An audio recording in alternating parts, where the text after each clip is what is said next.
mengenang Arnoldus, sosok murid yang kreatif dalam dunia zamannya yang terluka.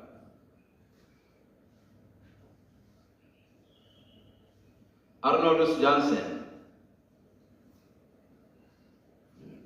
pendiri Serikat Sabda Allah. Hemat saya merupakan sosok murid yang kreatif pada zamannya, yang mengalami banyak tantangan dan kesulitan dalam hidupnya. Ia lahir pada masa yang penuh dengan pergolakan dan tekanan politik dan sosial yang keras, di mana gereja Katolik menghadapi berbagai tantangan eksternal maupun internal.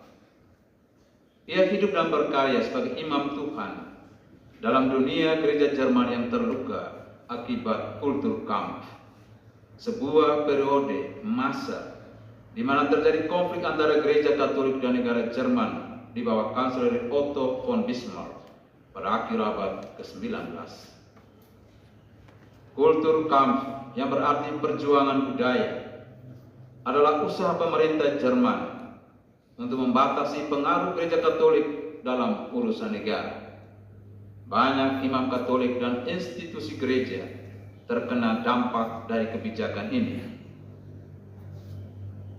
seperti penutupan gereja-gereja, biara-biara, dan sekolah-sekolah Katolik, serta pengusiran para imam Katolik. Di tengah kegelapan itu, Arnoldus tampil sebagai Yohanes baru pada zamannya sebagai utus Allah. Datanglah seorang yang diutus Allah, namanya Yohanes.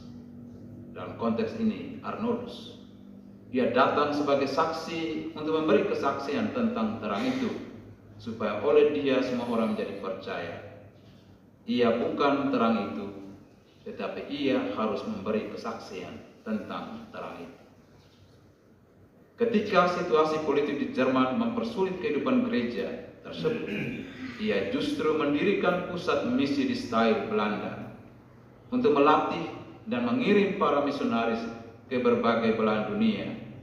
Hal ini menunjukkan bahwa meskipun terluka oleh tantangan-tantangan zaman, Jansen mampu menemukan solusi inovatif dan kreatif yang membantu mewujudkan visinya. Ia adalah murid yang kreatif. Sebagai seorang murid yang kreatif, Arnold tidak membiarkan kesulitan-kesulitan tersebut menghentikan langkahnya. Dalam dunia yang terluka itu, Arnold Jansen tetap berpegang teguh pada iman dan panggilannya untuk membawa sabda Allah ke seluruh dunia. Luka yang dialami dan dirasakan Arnoldus bukan hanya karena kondisi eksternal Kulturkampf tadi, tetapi juga muncul dari perjuangan yang melawan ketidakpastian, keraguan, dan tantangan dari berbagai pihak, termasuk dari kalangan para uskup dan para sahabatnya sendiri. Sekurang-kurangnya ada 3 luka internal yang dialami Arnoldus. Pertama, ketika Arnold menyampaikan niatnya untuk mendirikan rumah misi pada uskup Kol, sang uskup malah berkata, "Sekarang situasi genting. Gereja roboh berantakan dan Anda hendak mendirikan rumah misi." Arnold Jansen tak gentar menjawab sang uskup, "Justru di atas reruntuhan ini, sesuatu yang baru harus dimulai." Sebuah jawaban bernas yang lahir dari seorang murid Tuhan yang kreatif. Kedua, adanya keraguan yang datang dari rekan-rekannya sendiri yang melihat dan menilai kepribadian Arnold Jansen yang sangat kaku. Menurut para sahabatnya, Arnold Jansen adalah seorang yang keras kepala, ragu-ragu, dan sulit dalam mengambil keputusan. Seorang teman kelasnya berkata tentangnya, "Sejauh yang saya kenal teman kelas kami, siapa yang layak mendirikan rumah misi?" Arnold berada pada urutan terakhir. Arnold sendiri tahu dan sadar diri bahwa ia tidak cocok sebagai pendiri rumah misi. Tetapi mengapa ia masih nekat mendirikan rumah misi? Ketiga, ketika Arnold menghadap uskup Roermann Monsignor Paredes guna meminta izin mendirikan rumah misi di Steyr yang saat itu masuk dalam teritori keuskupannya. Sang uskup mendengar bahwa Arnold tidak mempunyai uang sepeser pun. Uskup menjadi heran dan berkata kepada Arnold, "Lihatlah orang itu. Ia mau mendirikan rumah misi, tetapi tidak mempunyai uang sama sekali. Katanya modalnya hanyalah iman." Ya, dia itu orang gila atau orang kudus.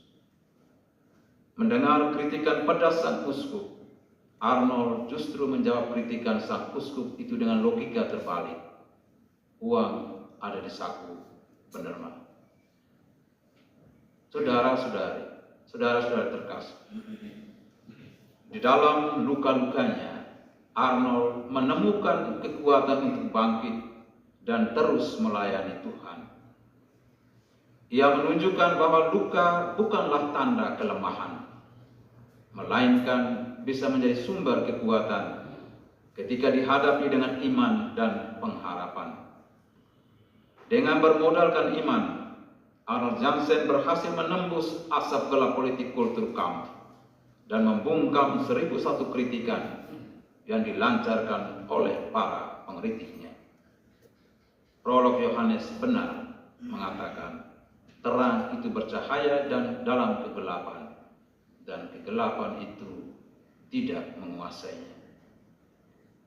Kehidupan Arnold Jansen sungguh mengajarkan kita bahwa menjadi murid yang kreatif berarti mampu melihat peluang di tengah tantangan.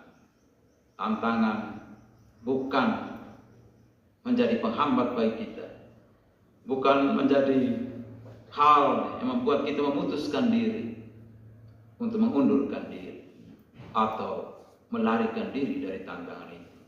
Justru pada momen seperti itu kita melihatnya sebagai peluang untuk mendapatkan suatu jawaban atas tantangan tersebut. Seperti Jansen, kita juga dipanggil untuk tidak menyerah pada keadaan, tetapi menemukan cara-cara baru untuk mewujudkan panggilan kita meskipun terluka oleh berbagai rintangan hidup.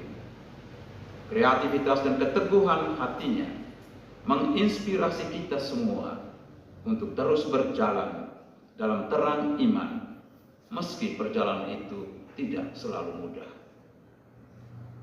Dalam perjalanan iman, panggilan dan karya perutusan kita, sering kali kita dihadapkan pada tantangan-tantangan yang membuat kita bertanya-tanya tentang peran dan panggilan kita di tengah dunia yang penuh dengan luka.